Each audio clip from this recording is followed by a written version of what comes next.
aquí seguimos con la serie de entrevistas con líderes que aportan un poco al concepto del libro, Lo Adaptable, donde, bueno, hay muchos temas de empresa, muchos temas de cómo gestionar equipos de personas y cómo cambiar de estatus en general.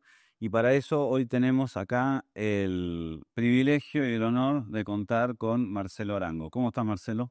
Feliz de estar acá. Me encanta este tipo de conversaciones. Ya, muchas gracias por venir. Yo voy a comentar un poco para quien no conoce quién es Marcelo. Marcelo es colombiano. Él está en el mundo de la publicidad. Inicialmente inició en agencia como director de cuentas para Sancho BBDO. Después fue VP, por favor corregime si digo mal. Después fue el VP de estrategia para Sancho y BBDO. Después pasó a ser CEO del grupo Sancho, que era la principal empresa de publicidad de Colombia, y actualmente está como CEO, desde hace un tiempo, como CEO de Proximity Video.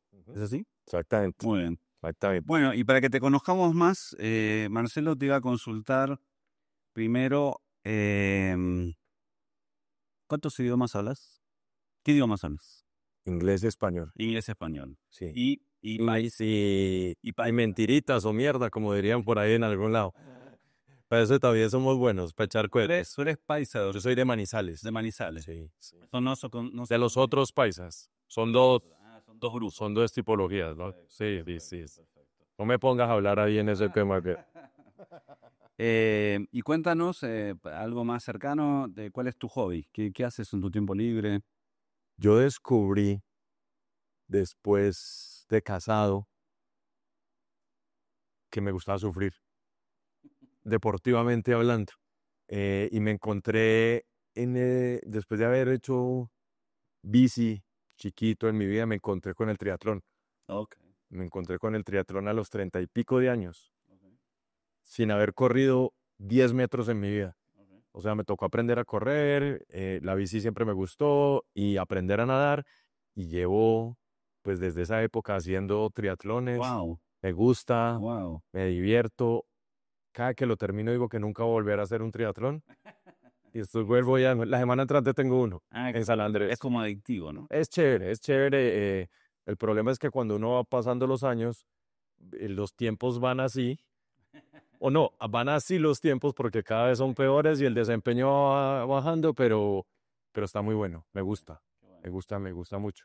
Y estar al lado de mi hijo deportista, Sí, del de los carros, que el que compite, sí, el que corre en carros. Esa es mi vida por ese qué lado. bueno, qué bueno. No, y además acá en Colombia el andar en bici es algo muy, muy, muy popular, digamos, Muy, ¿no? O sea, muy, muy. Yo que estoy en las afueras de Bogotá, lo veo impresionante. impresionante. La dinámica de la bici aquí es muy fuerte. Marcelo, vamos a hablar un poco del concepto de empresa, de cómo funcionan las empresas, cómo evolucionan. Hay un tema en particular que yo rescato en el libro que me parece importante, la definición del éxito. O sea, y cada cual tiene su propia interpretación de lo que es el éxito en una empresa, ¿no? Sí. Para ti, ¿qué es una empresa exitosa? A, a mí dar esas respuestas me conecta mucho con la herencia que yo recibí para estar en una compañía o el legado que recibí en una compañía con un ADN familiar muy, muy fuerte. Entonces yo creo que hay como 2 o 3 capítulos de lo que podría uno decir que es una compañía exitosa.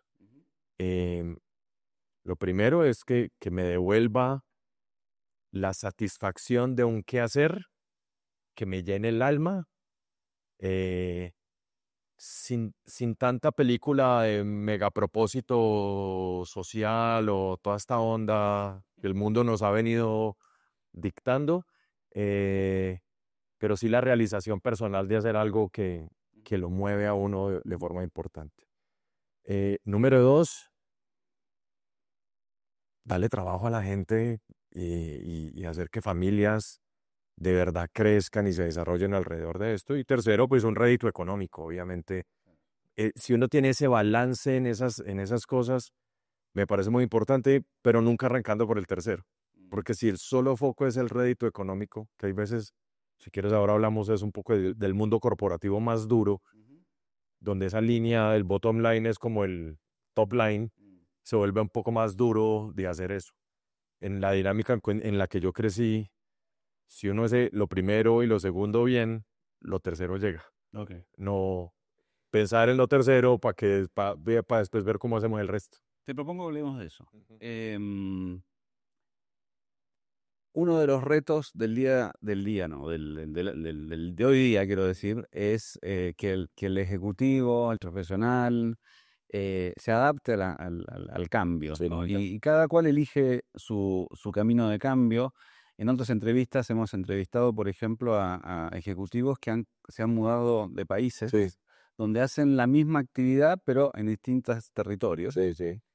Pero tú tienes el caso que a mí también me interesa explorar y creo que es muy interesante escucharte, justamente del ejecutivo que elige una industria, en este caso la publicidad, Mm, pero ha tenido la experiencia tanto corporativa como la experiencia familiar. ujú, sí.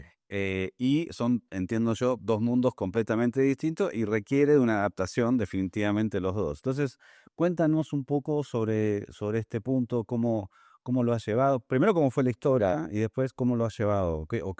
¿Cuáles son las claves de la adaptabilidad, digamos, a estos cambios? Antes de contarte el caso específico, yo creo que la palabra clave, por lo menos en el caso mío en esto, fue desaprender. Desaprender. Si no, no hubiera sido capaz.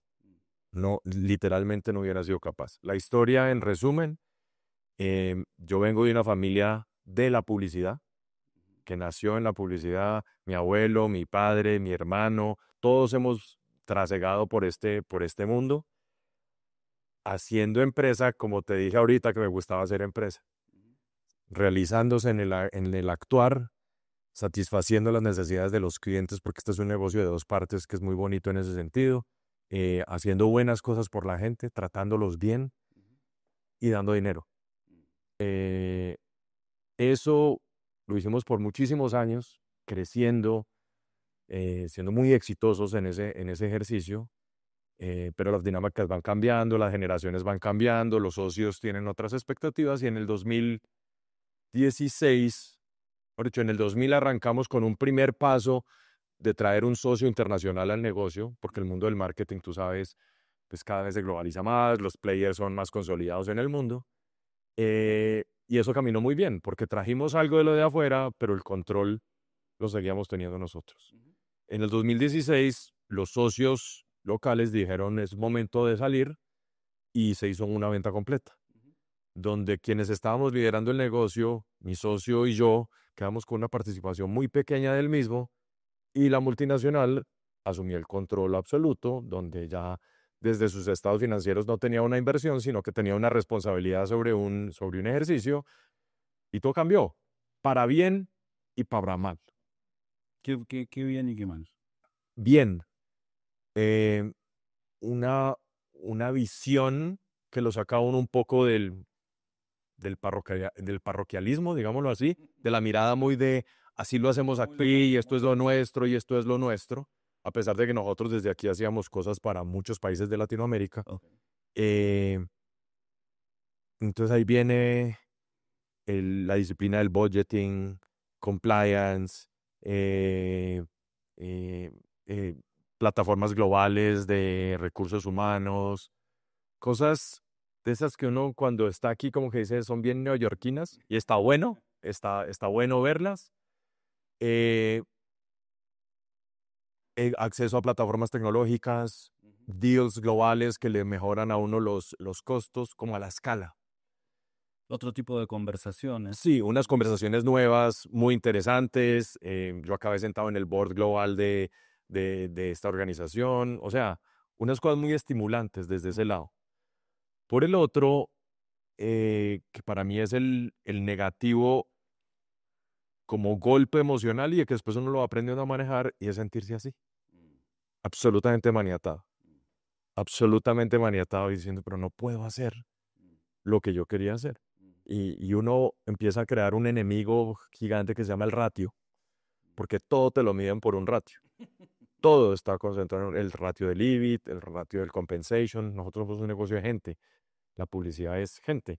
A pesar de que el mundo quiera que sean máquinas, No. es y seguirá siendo de gente. Y cuando el ratio es tu dinámica permanente, y las personas en ese caso como que empiezan a aparecer más maquinitas que yo puedo prender y apagar, Ujú. pues uno lo sufre muchísimo. Por esas dos cosas que te dije antes que eran tan importantes. Entonces, eso fue muy, muy difícil, la disciplina de hacer un budgeting mes a mes, parar, cumpliste, no cumpliste, si no cumpliste, saca esto, si cumpliste, puede dar Eso eso. desde un punto de vista de lo que es la vida corporativa. Ujú. Ahora, volvamos a la vida de la empresa familiar, digamos. De qué es lo que realmente uno gana. Entiendo que la independencia, Sí, ¿verdad? sí. Pero hay otras cosas que uno gana y qué cosas, la verdad, está bien olvidarlas.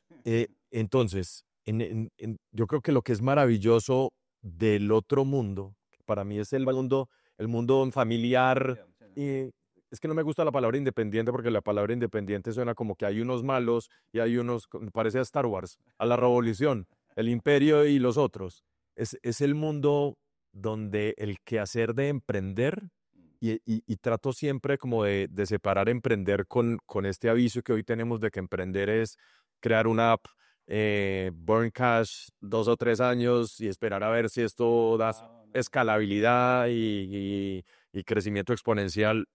Ese hoy a mí no me emociona tanto, si te soy muy sincero. Es hacer empresa un poco the old way, si lo que dijera en buenos sentidos, eh, donde la gente y mi relación con la gente y con mis clientes tiene una dinámica muy humana, muy de cómo estamos en esto, y estamos en este juego juntos, y no estoy en este juego por un bono o por una mirada muy del quarter, sino que es una mirada muy larga y una mirada donde el resultado financiero es lo último que miras. Mira, ¿eh? Eso para mí ahí está la gran diferencia. Cuando estás en un mundo muy corporativo, el resultado financiero, porque Wall Street te lo grita todos los días, es la prioridad. En el otro lado es el qué hacer para llegar al estado financiero. Si algo, lo tengo muy claro, nosotros cuando hicimos esta transacción, yo creo que nunca habíamos mirado un porcentaje de EBIT de esta compañía en 80 y pico de años. Wow. Era dinero, 80 y pico de años. 1936. A mí, y había La fundía en esa época, en Manizales, además, que fue donde la fundó mi abuelo, que es una historia, esa es otra historia que algún día te la cuento en más detalles, porque era un periodista con 8 hijos que escribía bien y montó una agencia de publicidad donde no debería existir una agencia de publicidad, que era Manizales. En 1930, creo que tenía 50.000 habitantes, como para cerrar esa historia. Entonces yo creo que ahí es donde está la gran diferencia. Y no satanizo uno ni el otro, sino que simplemente son diferentes y traen diferentes cargas y diferentes tensiones. Em, Nosotros, después de la transacción a hoy, nuestros márgenes son mucho mejores. ¿Y ¿A qué costo? Cada uno lo entiende. y esa relación de largo plazo que tenías antes como con los clientes, cuando era la mesa familiar, qué tanto cambió desde que se volvió corporativa la relación? Cambia. Nosotros tenemos una cosa adentro de donde estamos que todavía es muy, muy, muy bonita, es que el tenure el tiempo de tenencia de los clientes sigue siendo larguísimo. Ok. O sea, el cliente que nos fundó Okay. sigue con nosotros, que es Casa Luker. Okay. Entonces todavía manejamos mucho esa relación y ese legado de lo que es Sancho, lo que es la familia Arango, lo que es Felipe, Marcelo, eso sigue siendo muy fuerte, pero porque nosotros como que lo llevamos aquí y lo tratamos de proyectar.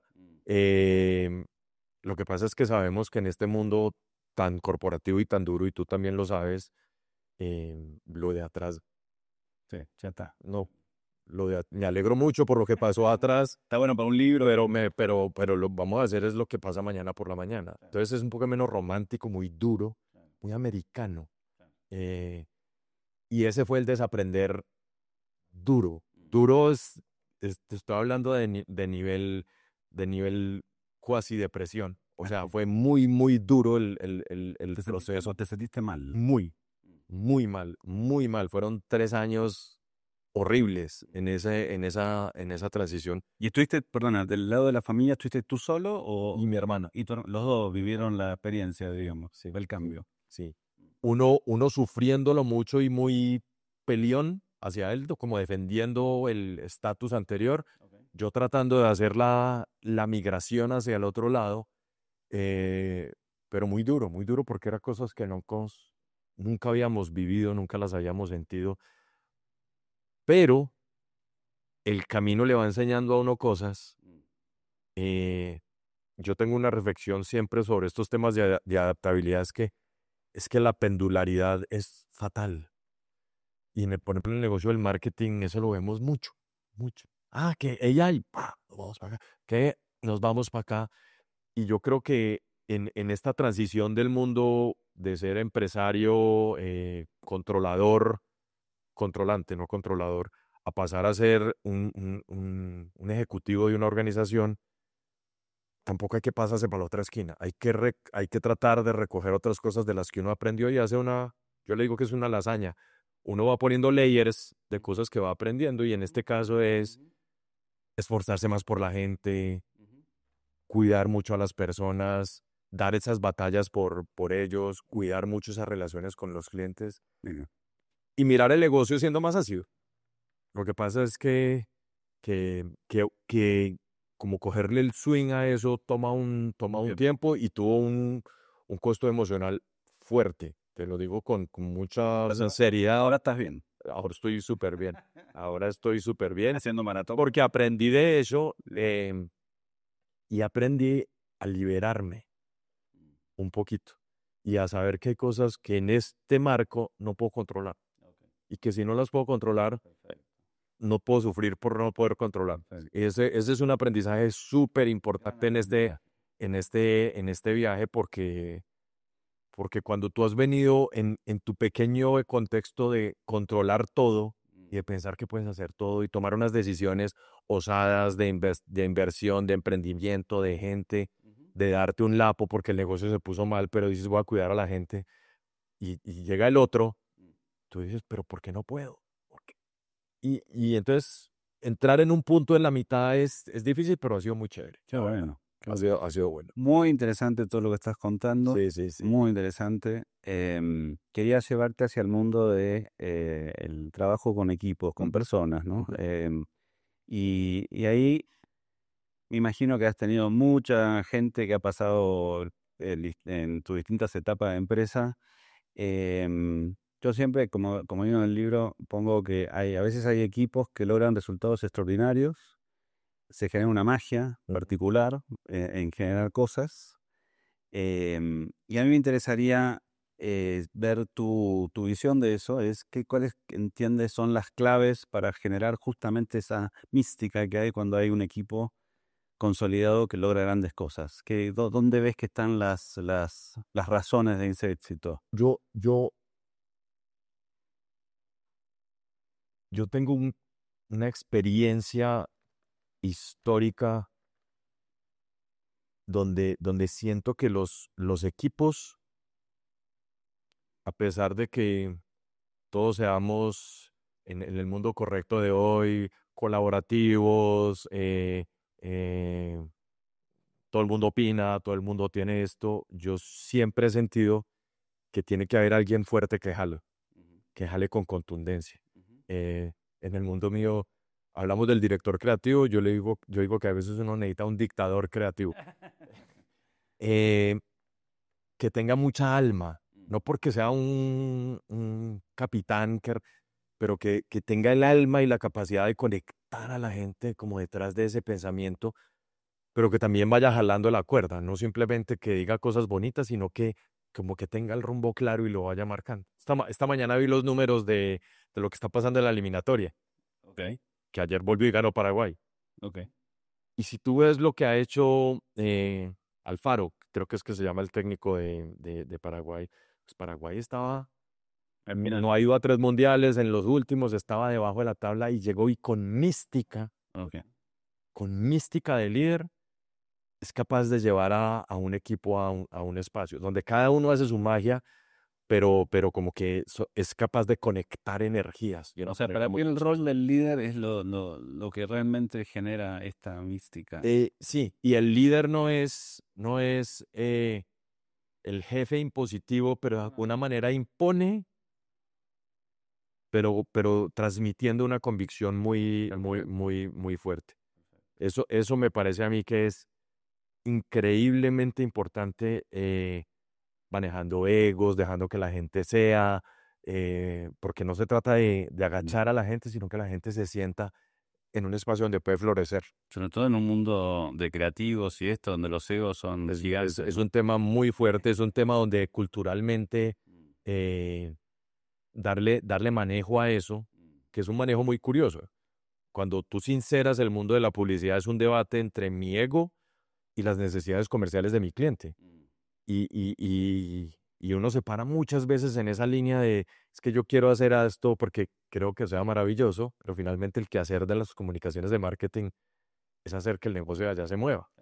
Y ese debate es muy fuerte, y tener la capacidad de uno liderar unos equipos donde el ego muchas veces es el driver, para que la mezcla entre el ego y el resultado comercial, que es el deber ser de este negocio, se maneje, pues se necesitan personas que tengan una fuerza emocional muy, muy, muy, muy marcada.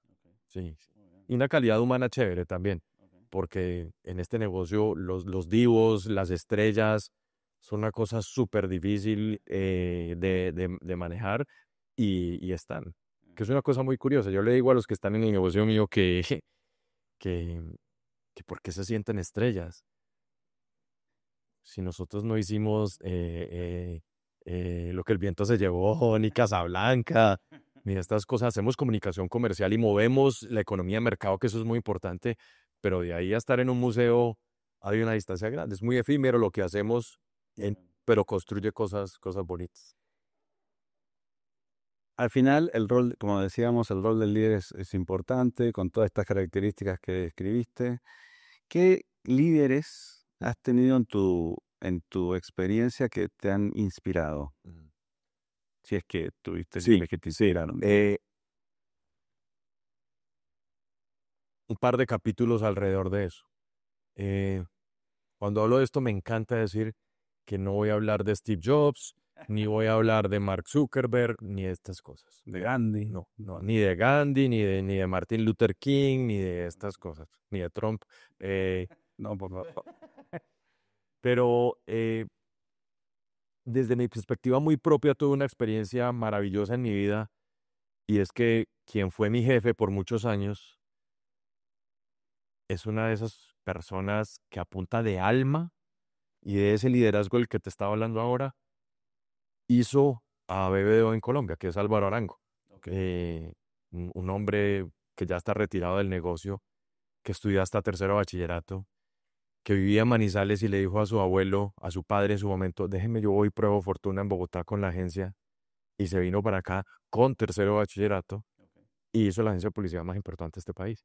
¿Qué relación tiene? Tío, Sí, de rocket science, porque no era un hombre de conocimiento profundo, era un hombre de un relacionamiento humano muy profundo, de motivar a la gente y de dejar que la gente hiciera, que fue una cosa muy importante. Es alguien que me apadrinó, pero fuera de que me apadrinaba, me tiraba al agua. Claro. Mire a ver usted qué es capaz de hacer. Entonces eso a mí desde la perspectiva personal, me ha impactado mucho. Y ando ahora mirando, y me gusta mucho mirarlo y buscarlo, ya que existe este mundo de los nuevos startups que vienen a cambiar el universo. Me gusta ver a las personas que están agarrando proyectos legacy y dándoles la vuelta, porque legacy sigue siendo muy importante. De alguna manera, y yo soy legacy. Nosotros somos Sancho, una agencia de 80 y pico de años, y BBDO es una agencia de 100 años en el mundo. Y hoy en día alguien podría decir, eso ya se fue, eso se acabó. Entonces, cuando uno empieza a ver líderes que hacen ese ejercicio, me encanta. Ando ahora fan, no sé si lo has visto en los viajes, con la nueva historia de Abercrombie, la compañía de ropa americana, que hace 20 años era la de los modelos perfectos, con camisas pegadas, muy tóxica, pero súper exitosa. y que ahora llegó hace año y medio Y de un- una nueva CEO y le dio la vuelta, cambió de audiencia, cambió de approach a la producción, cambió de approach en el relacionamiento con la gente y la compañía impresiona. O sea, esos de los que se la juegan a la reinvención, sin ser vergonzantes de lo que han sido, me vuelve loco. Y ahora, por ejemplo, está uno viendo qué va a pasar con Nike, ¿Ya? que está muy, muy expuesta después de las decisiones que tomaron hace un par de años y la bolsa Está yendo bien. no le está yendo para nada bien porque llegaron los new hot guys, los On, los Hoka, etcétera, y les están poniendo el mundo patas arriba y trajeron un McKinsey a llevar a la compañía y se volcaron solo a la conversión, hablando de lo pendular, todo se fue para acá y la mística de la marca se perdió y ahora lo tienen que hacer. Lo mismo Starbucks, que también le está pasando un poco de esa misma historia. Boeing, o sea, hay una cantidad de megacompañías que han tomado esas decisiones. Solo acuérdate de IBM. IBM, la compañía que hacía computadores y todo esto, y después dicen, no, démosle la vuelta a esta historia, que somos generadores de valor en otro lado. Eso me vuelve loco. Me parece maravilloso. Mucho más sexy que tengo una idea en una servilleta y alguien me trajo 500 millones de dólares y vamos a ver si funciona.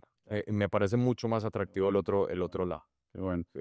Sabes que estás hablando de un tema que está abordado en el libro, Sí. que es la globalización. Ujú. En el libro se enfoca obviamente el concepto de globalización por lo adaptable, ¿no? Es cómo me adapto a las nuevas tendencias de la aldea global Mm. y qué tan abierto estoy a eso, ¿no? Entonces acá viene un par de preguntas. La primera es, ¿cómo ves hoy todo este fenómeno de globalización frente a lo que está sucediendo con el tema de los aranceles, Trump, estas barreras a la globalización? Si ves que realmente tienen un efecto o es algo que en el largo plazo no se va a dar. Y la segunda pregunta es mucho más referida a tu industria, la industria de la publicidad. ¿Cuáles son las tendencias que se dan a nivel global, Esos temas. justamente que pueden impactar incluso localmente? Vale. Yo creo que todo esto que está pasando hoy, que es promovido por un solo lado, y que el resto del mundo está viendo cómo lo maneja, eh, es como la contraposición a a la globalización. Es como tratar de decir, cerremos las puertas, que aquí somos muy buenos, y después le mandamos eso al resto del mundo, o no se queda en nuestro mercado, que es tan grande que nosotros somos capaces. Entonces me parece conceptualmente como tratar de devolverse muchos años atrás con unas cosas que no creo que sean el ideal de la misma población americana. Dicho eso, Porque esto es Estados Unidos, sí, básicamente. sí. Ya, bueno. Entonces, dicho eso, yo creo que el mundo hoy, más que una cantidad de países con cosas separadas, es un ecosistema, donde unos son buenos en algo, otros son buenos en otro, y se conectan estas cadenas de valor y al final se dan las cosas. Pareciera que la dinámica es como, no, rompamos eso, que aquí lo podemos hacer todo perfecto y maravilloso, y así salga más caro, no importa. Entonces, me cuesta, Mm. me cuesta. O sea, en largo plazo no es... Yo no lo veo. Ya. Yo no lo veo y yo creo que pues también es una dinámica muy de una persona con una personalidad pues muy particular y muy específica. Ahora, dicho eso, en el mundo de la publicidad, mira que están pasando dos cosas, tres. El no negociable es el valor de las marcas. O sea, las marcas son demasiado importantes. Hasta esas compañías que nacen más por solo retar el modelo y la marca es un accidente y en la mitad de su viaje empiezan a entender la importancia de estos ejercicios. Nosotros somos la agencia de Facebook en Estados Unidos, por dar un ejemplo. Ok.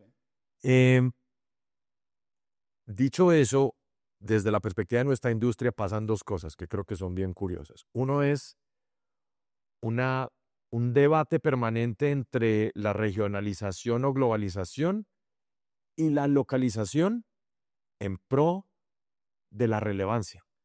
Entonces, las compañías pasan en estos hilos pendulares de decir campaña global y baja para todos lados. Y los que estamos sentados en el país diciendo, No, sí, sí, eso no me funciona, porque en Colombia somos muy especiales, o porque en Perú somos muy especiales, o porque en cada lado somos muy especiales. En ese debate, en esta industria, hay momentos donde ahora estamos viendo, menos viendo lo global y estamos viendo un poco más lo regional, donde por lo menos hay unos matices más parecidos para tratar de encontrar esas eficiencias y respetar, no irrespetar, sino respetando a las marcas. Pero se está marcando mucho lo de la localía. Muchísimo, muchísimo. Y O sea, como dame un ejemplo. los marqueteros empiezan a decir qué es lo que tengo que hacer en este mercado, qué es lo que tengo que hacer allá. Y tiene mucho más relevancia que la definición de estrategia global que pueda Me llegar. encanta, yo trato de ser políticamente correcto, respetando lo de arriba, pero mi necesidad es mi necesidad. Lo vivimos tú y yo cuando hicimos UOM hace un tiempo, donde la historia de Chile era una y la historia que se trajo de Chile Totalmente. no funcionó No funcionó. y había que cambiarlo. Y en esa dinámica, las agencias locales y las boutiques se vuelven muy importantes, Claro. porque son visiones frescas, visiones de país, menos cargadas del spot del legacy de los grandes networks. Pero en media es dramáticamente distinto. En el negocio de los medios, la globalización se vino con todo, Ok. porque los grandes deals de medios son globales, Y se consolida en serio. pero se consolida impresionante, impresionante. Entonces Amazon nos acaba de dar el negocio global a nosotros y eso es un negocio absolutamente gigantesco donde se hacen unos deals económicos, de beneficios, de valor agregado, etcétera, etcétera, muy globales. Entonces, en la misma industria nuestra, donde creatividad y medios es muy importante, tú ves como dos tendencias que jalan. Nosotros hoy, en nuestras operaciones de medios, el 70% de nuestros clientes pueden ser globales. Okay. En mi operación creativa, el 94% de los clientes son locales. Esa es la diferencia. O sea, las cuentas globales de publicidad, Coca-Cola era de Macán, Sí. Pepsi era de BBDO, Sí. eso ya no existe. Claro. Eso se acabó. Mira. Eso se acabó. Pero el respeto por la marca sí sigue siendo muy, muy importante. Y retomando mucha fuerza ahora, Ramiro, que me pareció una nota chévere en esta conversación, porque como AI entró a la escena, También. AI es una cosa muy curiosa, porque hay unos que piensan que AI es el reemplazo de hacer comunicación, porque las máquinas lo van a hacer por nosotros, pero AI per se tiene una cosa muy loca que es un vehículo a la homogenización. Hacer brand Claro. es diferenciación. Y cuando tú te montas en el mundo de AI, estás parado en la homogenización, en que todo se parece. Es una cosa impresionante, porque además la naturaleza de eso es que AI de qué se alimenta, de lo que hay. Y te coge cosas de lo que hay y te dice, haz esto, pero nunca es capaz de salirse a mirar una cosa distinta. Entonces es un momento súper particular y súper curioso donde ese valor creativo y del quehacer se vuelve súper importante. Entonces es un momento bueno. Hay esperanza. Mucha. Frente a ella hay. Mucha, mucha. Hay días hay llanto profundo por la noche y hay otros días hay mucha ilusión. Se mezclan ahí esas dos cosas. Qué bueno eso. Marcelo, para ir cerrando, yo te voy a hacer una pregunta que le hago a todos los entrevistados. Es, pongámonos en los pies de el profesional que está a punto de recibirse o que ya se recibió y está iniciando o está planteándose cómo encarar su carrera. Ujú. ¿Qué le dirías a ese profesional frente a la decisión de iniciar su propio emprendimiento o empezar en una corporación? Y quizás el día de mañana se mete en un emprendimiento. ¿O es al revés o qué? Porque tu caso ha sido oscilante en ese sentido y yo veo puedes aportar tu visión a ese tipo de profesional. Me conecto con algo que te dije más atrás. Yo creo que el mundo nos vendió una idea del emprendimiento un poquito equivocada. A ver. Del nuevo emprendimiento, Ok. que es el emprendimiento El garage. de soy CEO, co-founder, le cuento en redes sociales al mundo de que tengo 4 meetings y estoy hablando con él, toda esta historia. Y creo que nuestros chicos, por las razones equivocadas, creen que ese es un camino perfecto, porque la razón equivocada es cómo soy millonario muy rápido, porque están esos referentes allá afuera. Entonces, mi hijo está por graduarse, le falta año y medio. Bueno, justo al caso. Y mi consejo a él es, eh, mm, aprende, mira diferentes cosas, apréndele a alguien, eh, y con algo más de criterio en el camino, anda y haz tu historia si eso es lo que quieres. Creo que pensar todos desde el día uno que tenemos la magia, la capacidad, la resistencia, el flair y la economía para ser Zuckerberg o para ser Bezos o para hacer esto o para ser David Vélez o cualquiera de estas historias, es una narrativa que nos vendieron. Y creo que, pues es que las tasas de éxito están ahí, están ahí. Y uno ve muchas veces en estos viajes con los chicos que acaban en nuestro negocio, no es que he estado en 6 startups en los últimos 2 años. Y los startups están muy buenos, pero los startups no tienen estructura. No tienen otras cosas que son importantes tener en la vida profesional. Entonces, mi consejo siempre sería, hay que arrancar aprendiéndole a alguien. No tiene que ser una megacorporación, puede ser otra compañía como esa que te conté que nosotros tuvimos antes, pero donde haya alguien que me mentoree, que me lleve en un mundo un poquito más aterrizado. Es que yo creo que estamos muy parados en este de follow your passion, follow your dreams. Yo soy un poquito más ácido en eso y yo decir, haz algo en lo que eres bueno, descubre en qué eres bueno y después anda y si eso se conecta con tu mega pasión, está bien. Pero hay veces creo que romantizamos demasiado las cosas. Soy un poquito Quedó claro. brusco en ese tema, pero por lo menos eso es lo que le digo a mi hijo. Vamos a ver a dónde llega el viaje. A dónde llega el viaje. Él es Arango también. Él es árabe. Él es árabe. Hoy de la dinastía. Y no está en el mundo de la publicidad, afortunadamente. No está. No, bueno, ha salido ingeniero y el papá no sabe ni sumar. Pero bueno, eso pasa así. Bueno, ¿cuándo es tu próxima maratón? Ironman en una semana. ¿En una semana? Sí, señor. Bueno, la mejor de las suertes, que logremos terminarla por lo menos. Caminaremos bastante el último pedazo, pero luego no iré cosa. Hace San Andrés, que es mi lugar feliz. Eso es una reflexión muy importante de vida. En este mundo laboral, uno tiene que saber dónde están sus lugares felices. Ok. ¿Y tus lugares felices son? La arena de San Andrés. La arena de San Andrés. Ese es, y además el lugar feliz no tiene que ser la Torre Eiffel, ¿no? El lugar feliz es un lugar donde uno Se siente como... se siente bien. Porque si no, uno se dedica a esto y se tuesta. Se le tuesta la cabeza. Es bien duro. Qué pena la interrupción. No, por favor. Bueno, te súper agradezco que te hayas acercado, que hayas compartido todo esto. Y bueno, ahora vas a poder leer el libro. Agradecerte también porque has influenciado mucho en partes del libro, incluso el título. Tú me diste ahí un empujoncito. A ti decía, te quiero agradecer y nada, seguimos en contacto y este es una entrevista de las mejores que hemos tenido, así que gracias de nuevo, Marcelo. Voy a hacer una nota que no sé si va a quedar grabada, pero la experiencia que yo viví con mi equipo relacionándome con ustedes y con específicamente contigo fue increíblemente gratificante. Qué bueno. Porque cuando uno ve que al otro lado hay humanidad, en un mundo tan jodido como este del que estamos hablando, eso mueve el motor. Es como el mejor lubricante que puede tener un motor en la vida. No es el miedo, no es la imposición, sino tratemos de construir algo distinto. Y eso lo logramos hacer con ustedes. Thank you very much. Muchas gracias. ¡Pero muchachos! Hasta luego. Gracias.